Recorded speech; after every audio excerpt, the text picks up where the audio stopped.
Welcome to B2B Marketing Unlocked, the podcast that helps CEOs, business leaders, and marketing executives unlock brand growth. In each episode, I bring on industry experts to share their journeys, lessons learned, and the marketing secrets that drive results, while also sharing my own strategies along the way. I'm your host, Jony Mansilla, founder of Jony Studios, where we help businesses create profitable podcasts and content that drive growth. Let's dive in. Hello and welcome to another episode of B2B Marketing Unlocked. Today we have Tanguy Le Roux. Thank you so much for joining us. He's the head of partner marketing at HCL Software. Hey, how's it going? Hi, thank you so much for having me. Yes, thank you for taking the time. So I want to jump in and just ask you how you got into your current role as head of partner marketing. Well, that's a story. It was not planned, to be honest.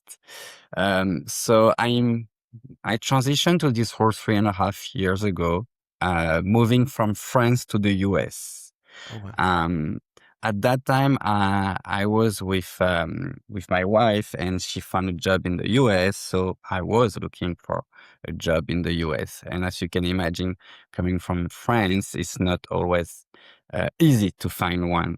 But when I was in France, I was leading the business partner management for France and French-speaking Africa. And I was working with my manager at that time that became the CMO of HCL Software.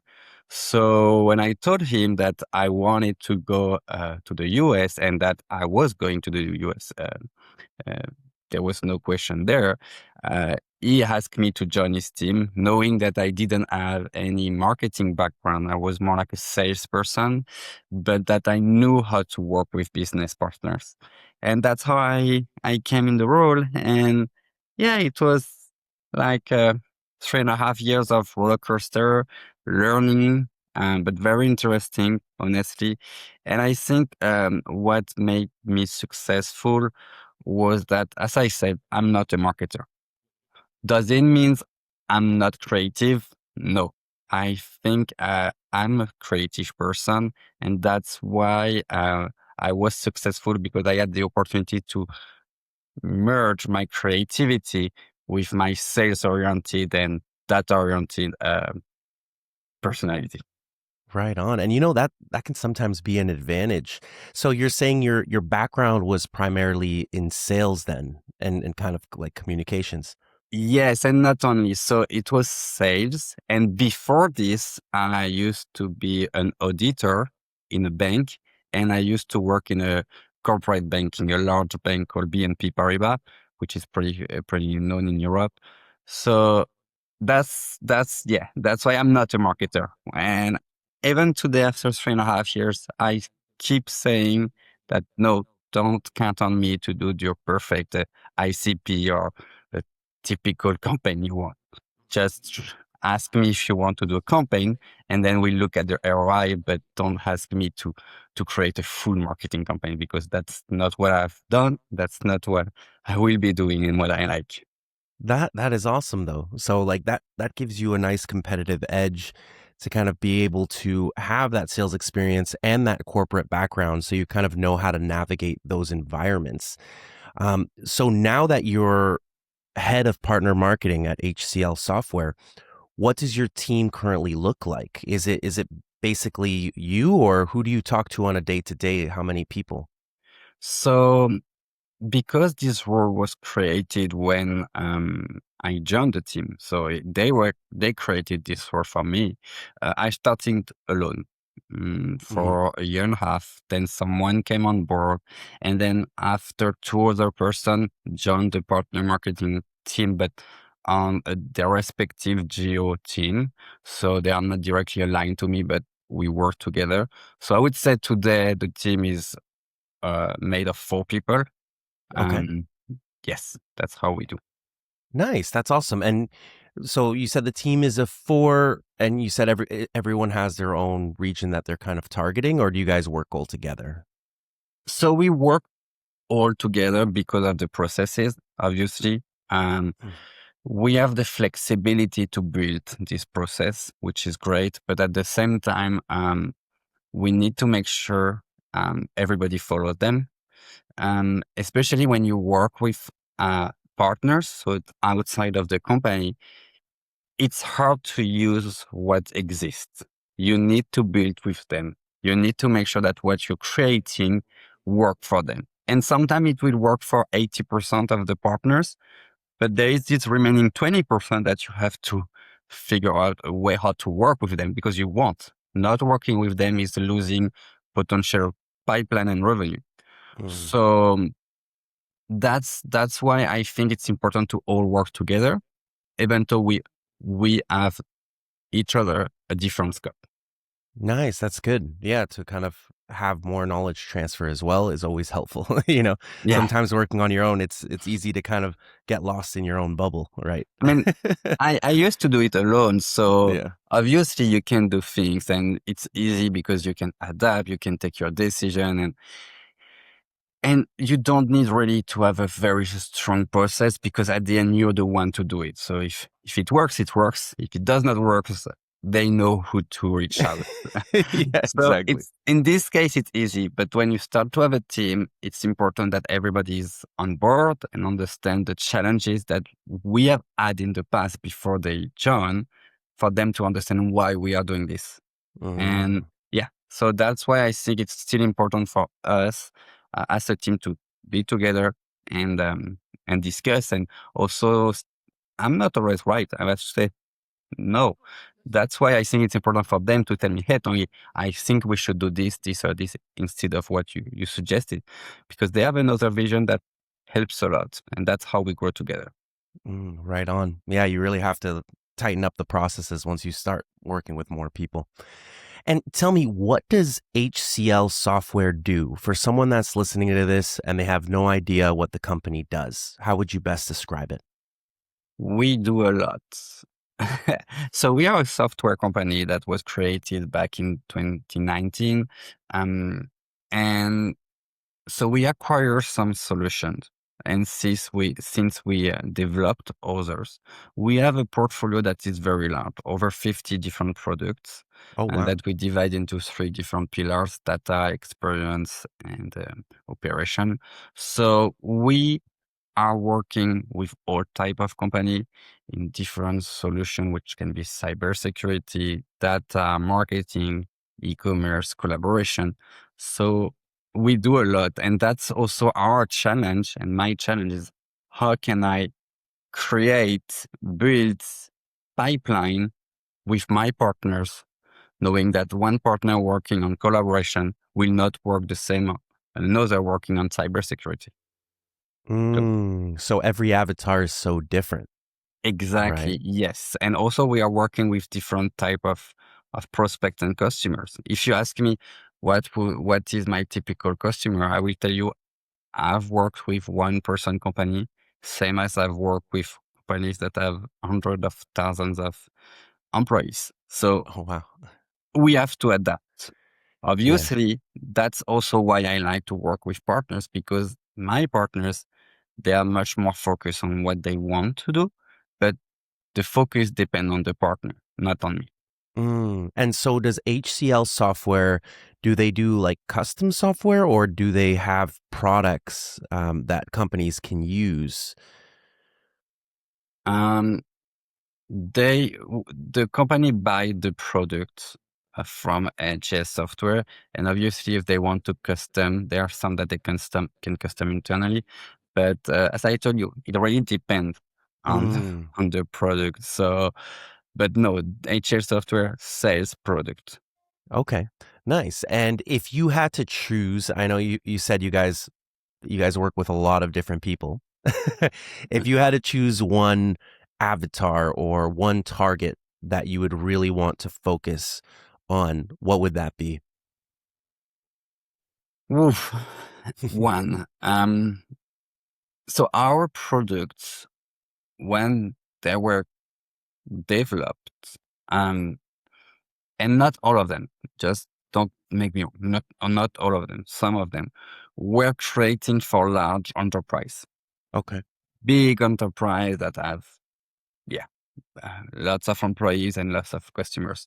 So I would say they would be my dream customer. I'm not saying my target. I would say more my dream customer, because we can answer their need, and at the same time, um, our software is made for them, and in a sense. So I would say, yeah, large enterprise. And for the industry, maybe BFSI, but I'm not even sure, honestly. No, there is no industry. We are working different industry. So yeah, no, Okay. large enterprise. Wide range. Nice. That's awesome.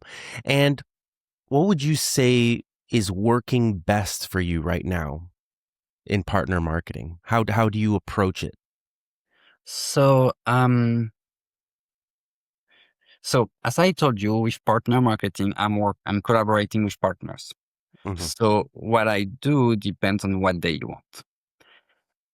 I would say if I had to choose one type of activity that I personally like, um, these niche face-to-face events in different cities where I know that I'm not gonna have 100 or 200 people coming, but I also know that even if I get 20 of them, there will be 20 that will be uh, welcome in this event, that someone will really take care of them and they will feel that they are different. Mm. And that's why I think it's important, because for our partners, it's great to have face to face with customers. It's also great for them to show to their customers that they have a very intimate relationship with HCL Software, in the sense that we work closely together, and they are not like one partner somewhere in the world that is talking to someone else somewhere else in the world from the HCL Software. So that's something that's important for them, is to show to their customer that they are working closely with us. And for us, I think that the ROI on this investment is strong, because the customer, they feel different. And when they feel different, they feel that if they buy our product, they will be a different customer, which we take care of. So that's why Mm. these are the type of event activities I like. I really like that human first approach. In this age of AI now and everything becoming so accelerated in tech, I feel like it's a really crucial time to have that human connection, like whether it's a call in person, kind of having these things where you can develop the relationship and it not just be tech, right? Obviously, we're not going to escape AI. It's going to help everyone and it's going to be like help us be way more productive. But that human touch, really makes a big difference. Yes, yeah, no, I agree. I'm not saying digital is not good. I think it works well for different products and a different strategy. In my case, because I work with partners, I really need to be much more local and focus on their market than just broad. Because let's say I used to manage partners in France and French speaking Africa. Let's say I do a digital campaign on LinkedIn with a partner in France. Mhm. What happens if the target is in Canada? Because they speak French. Of course, they will be able to sell, but at the end, it's not, it's hard to be sustainable and have this strong relationship with the partner and the customer. Mm. So that's why I think being much more local, it's much better, because at the end, the partner will follow up on the relationship and there will be something that will be created. So yeah. Nice. And in these niche events, how do you approach it? Do you still believe in business cards? Is everything just here, add my LinkedIn, or is it more like developing like dinners and lunches and kind of doing that style? Um, I have, well, I think you always need to rethink yourself, Mm. and you always need to be a little creative in what you do. creative in the event, creative in the invite, creative in everything, in the experience that you provide. I strongly believe that there are two ways to invite, actually 3 ways to invite customers or prospect to an event. First one, it's a customer or prospect that loves your product and will come. Whatever you do, they love you, they come. Your biggest fans. Yes. Yes. We all love them. Unfortunately, we are not all Apple or, see. Yeah. So that's the first one. The second one are the one that you kind of pay to come. I'm not saying you pay them directly, but I'm saying you pay them on giving them this wow experience that they will not be able to have somewhere else. For example, you invite them to a super fancy hotel. You invite them to a conference in a very nice place in the world. This kind of thing. Like, hey, I'm not going for them, but I'm going for this because I really think it's good.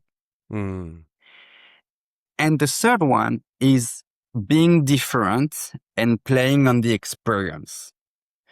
The experience you provide to someone. But creating an experience does not mean spending a lot all the time. An experience can be, okay, you like to cook. I know that you like to cook. I'm going to invite this very famous chef to cook not only for you, but in front of you. This is something that, they have the salary to go to this restaurant. That's okay. But having this experience with them, that's something different. For example, once what I did when I was in Las Vegas at a conference, same.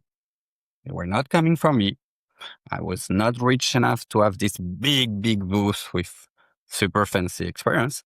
So what I did is I was like, I thought, hey, what people are doing when they go to Las Vegas? They play a number. They play poker, they play roulette, they play blackjack. Great. Is it fun to do this? Yes. Do we like to lose money? No. So at the booth, I recreated this Vegas experience with branding a roulette game where people could play, bet, but not win anything, just win swags. But the That's a experience great of idea. playing was attracted a lot of people. Same, that was the first year. The second year, I created a blackjack branded game of HCL Software, where same, there was nothing to win, nothing to lose, obviously, because there was no money involved. There were only swags to win, but the experience of playing worked. And actually people came and they said, no, I don't want your swags. I just want to play. So that's what I'm saying. So when you have when you see these 3 options of why people will come to your event or to anything, just see where you are. If you're a very famous brand, okay, obviously you will, if you're a famous brand, you need the money to be this famous brand. So you will create this experience, obviously, but they will come whatever you do. Even if you are in a small coffee and you give them like a cup of water, they will come because of you. If you have money, just use it and just give them what they can't have. And if you don't, then just be creative and create something that they have not seen somewhere else and that they will want to do, not because of you, not because they don't have the opportunity, but because they like to do it. All the people that came to my booth, they could definitely put $1 and play roulette outside of the casino. They could definitely put $5 and play blackjack if they wanted. They had the money, but they came because they wanted to play with me. That is awesome. And it's so important to be creative, especially in those events, right? Because you're with so many other companies that are there, right? That brings me to my next question. How do you approach developing the relationship after providing them such a great experience? Because I've heard also that sometimes the great experience is awesome, but then you can also get a lot of people that just want to come for free stuff, for example, or they just want to use that and then go. Do you have a process of developing the relationships with the people that matter that show up to your booth?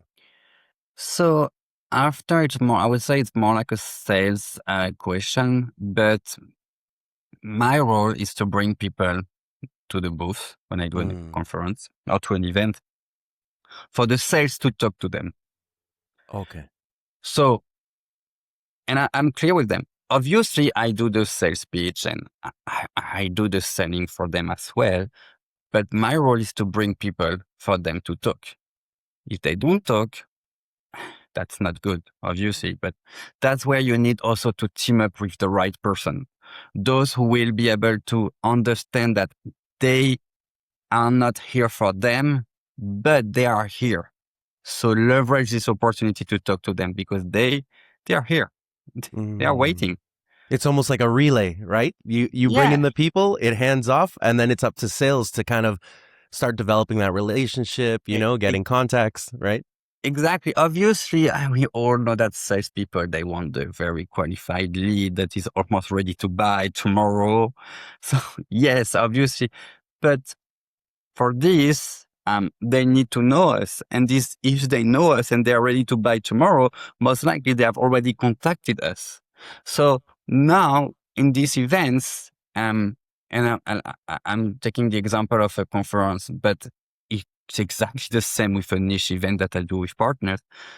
With these events, sometimes they are customers and they know us, right? So in this case, the relationship exists.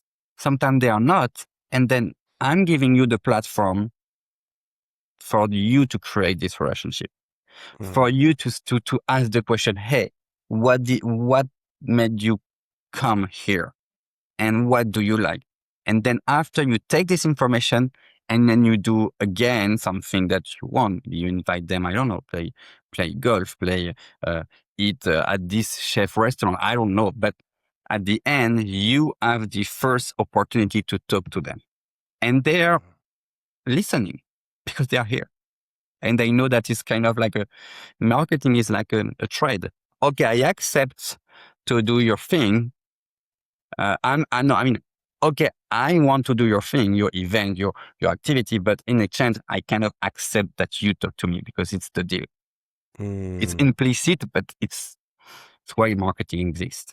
That's so true. And it's so important. I like that you mentioned focusing on the experience you give. I think that's a huge gold nugget people can take away. I even remember I did a tour of the Amsterdam headquarters brewery for Heineken. And I've been to a lot of these, but this one was the only one that they take you on a little boat and then they take you to their gift shop on another side. And it felt like a magical experience. And, even years later, I'll look at Heineken and I'll remember that experience. I'll feel so and then I'll usually end up choosing that over the competitor. Not all the time, but most of the time, just because they went so above and beyond on how they made me feel in that tour. And I've been to other brewery tours where it's not the same experience. It's nice, but it's very bare minimum, right? So I think just that highlights how the better the experience, and I think it's not only in marketing, I think it's even in delivery and how you talk to your customers, how sales talks to their customers. It's just so important, right? Yeah, and I'm pretty sure the amount of money they put in this experience, they got the return on investment of you buying this For a drinks. Maybe lifetime. not that day, but in the future.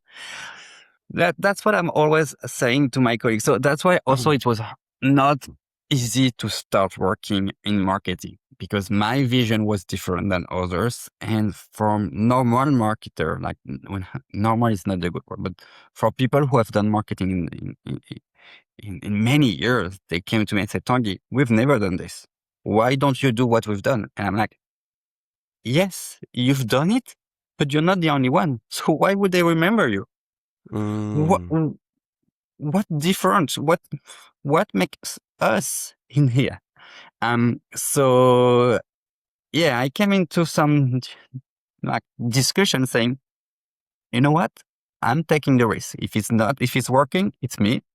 And we can say it's the team if you want. But if it's not working, you can also say it's me. I don't mind. but I'm taking the risk and we go. And yeah, I've had these cases quite some time with people. Obviously, that's where you need to choose your team. At least find the person you want to work with, because there will be people that will trust you and will kind of, I don't like to say it, but trust the process.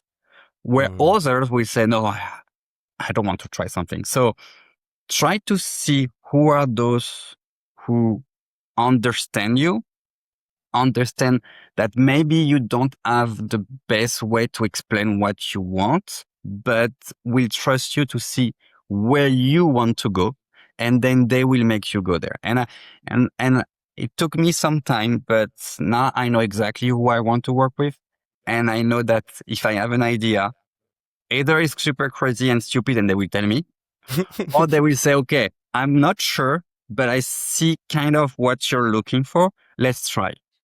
And that's are the kind of person you want to work with, because they will help you to make what's your vision. And when we're all together to create one vision, it just brings to life. So yes, that's also why it's important to team with the correct person. People that are more open-minded. And you know, that's all part of the process too. Like you said, not every idea is going to be a winner. So to have people that can keep you grounded in that, but that's how you come up with awesome ideas that end up breaking through, because you have that creative freedom to be like, okay, I'm comfortable enough with my team to express this thought, right?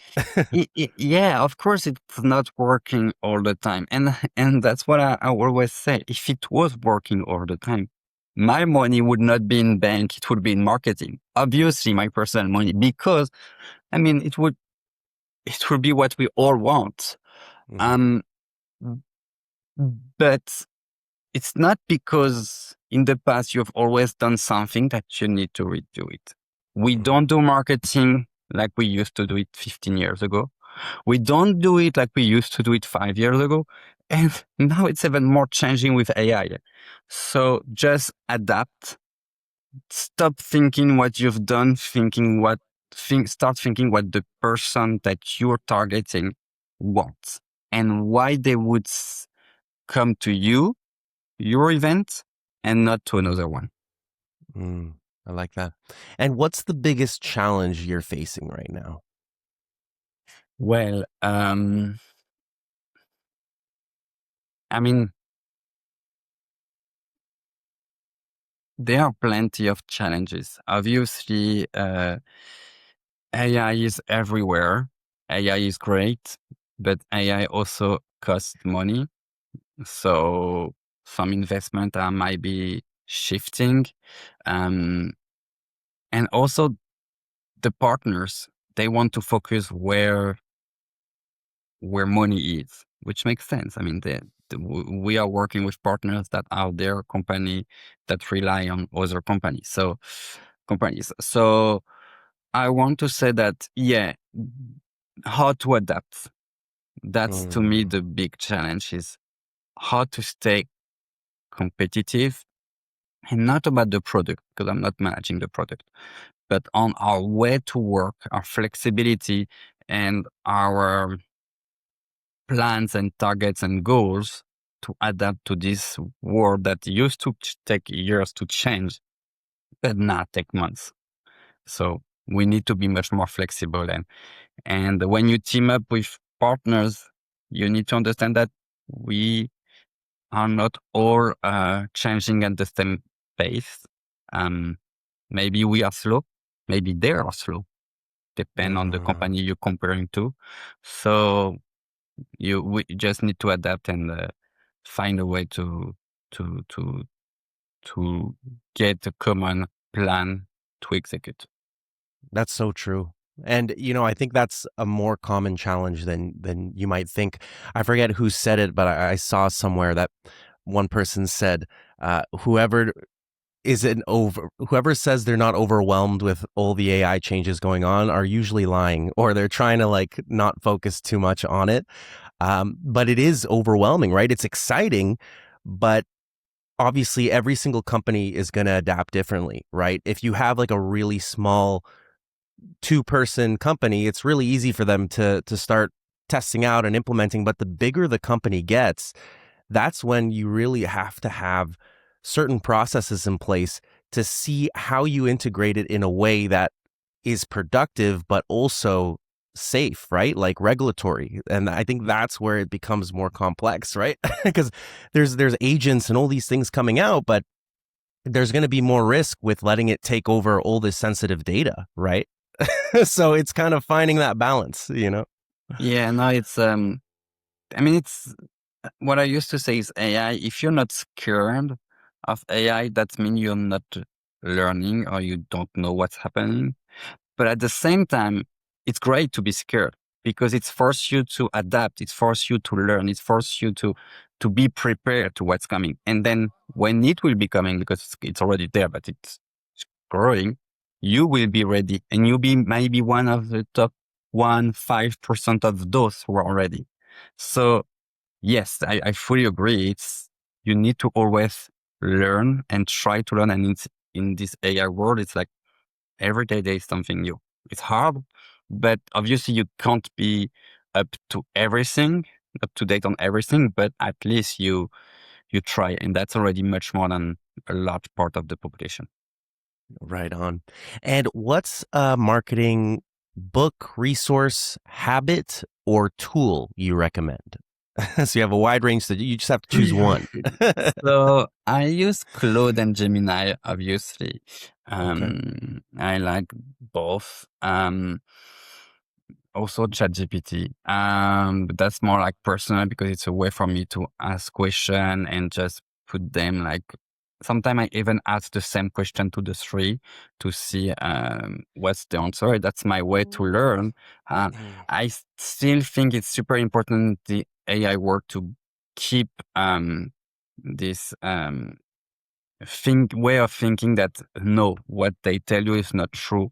Try to find the truth, or at least your truth, because if everything was true, then it would be just, I would say, sad in the sense that that we didn't really need much more than what they do. So I'm using the three just to try to learn.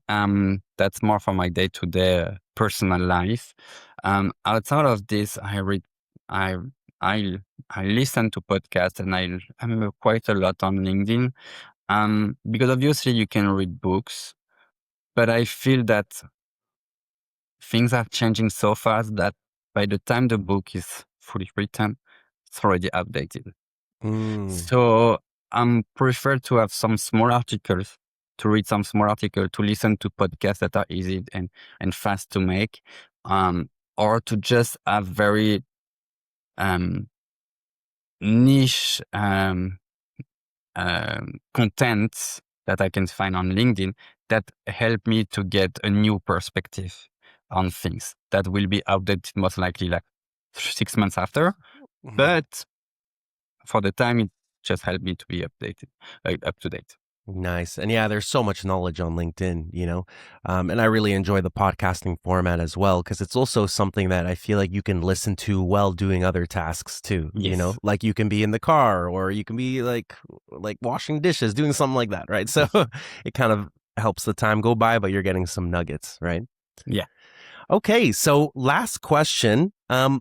What's some advice you would give to your younger self? Whoa. So I would say first, invest a lot in your personal branding, because people, they really care about if you are an expert or not. But being an expert is not only having some degrees, diplomas, and PhD, is how people see you. You can be an expert without any diploma. You can be like a doctor, a PhD person, but not seen as an expert because nobody knows it. So just focus on your personal branding, and in the niche you like, or at least where you want to be. So that's super important, I would say. And the second is invest in your creativity. I used to think that creativity was just being an artist. Being creative, it was being an artist. But now with the time, I realized that It's not that both are totally different. Artists most of the time are creative, but you can be creative on whatever you do. And that's what makes you different, especially now, because today AI is using past data to answer your question, but your role is not to dig the past to come something, but to create the future, make something new. And that's where I think it's important to be creative. Nice. Right on. Let's end on that note. Thank you so much for your time and your expertise. It was great having you on. Thank you so much and for having me. It was a real pleasure.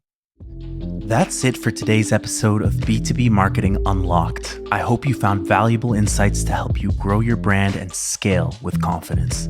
If you enjoyed this conversation, be sure to follow the podcast so you never miss an episode. Want to unlock the power of podcasting for your business? Visit JonyStudios.com. That's JONY Studios.com, where we help businesses create profitable podcasts and content that drive growth. Thanks for listening, and see you in the next episode.